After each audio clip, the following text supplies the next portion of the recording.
can turn back now or learn the stuff they don't want you to know.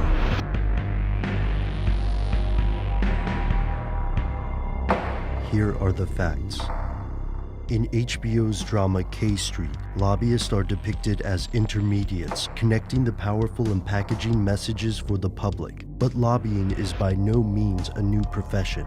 So what is it exactly? The earliest use of the term predates the United States, and for much of our history the definition was slippery.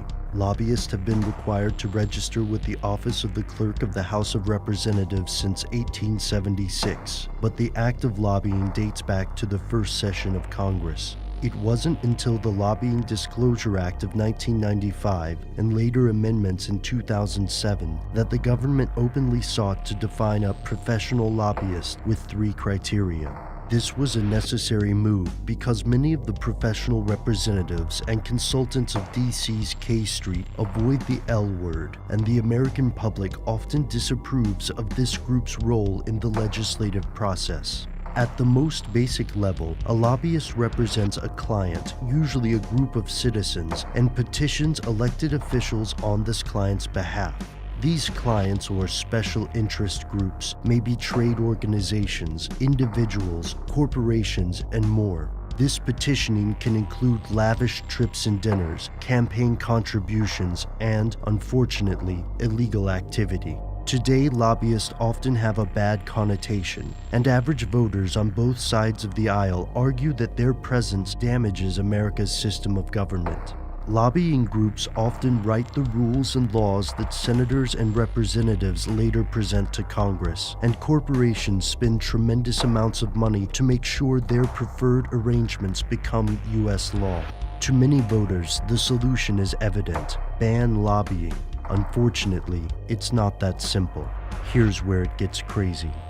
For a practice so often associated with corruption, it may surprise some voters to learn that lobbying is a constitutional right. The First Amendment of the Constitution gives people the right to petition the government for a redress of grievances, and the act of lobbying is one way in which this right is exercised. Every large organization has lobbyists pushing their agenda on Capitol Hill, and a list of the organizations spending the most money includes everything from pharmaceutical companies to private insurance corporations, from retirees to big oil, from defense contractors to the disabled. These groups receive an excellent bang for their buck, and the millions they spend pushing congressional votes more than pays for itself in favorable legislation. In 2011, there were 12,655 registered lobbyists, and their side of the industry is tightly regulated. However, the specific definition of lobbyist lends itself to loopholes. According to this definition, people like Newt Gingrich aren't lobbyists, despite their advocacy and use of connections to further an agenda for pay. From these loopholes arise the great revolving doors of public and private sectors, where a former elected official will pass legislation favoring a particular special interest group and, after his or her term, take a job consulting for that private industry. These practices are part of the reason that lobbyists get a bad name. Most critics believe the fault lies with the system. Former lobbyist and crusader for transparency Jack Abramoff doesn't believe current regulations address the systemic corruption he once participated in. And the American Bar Association believes that the nation must draw a clear division between lobbying for someone and fundraising.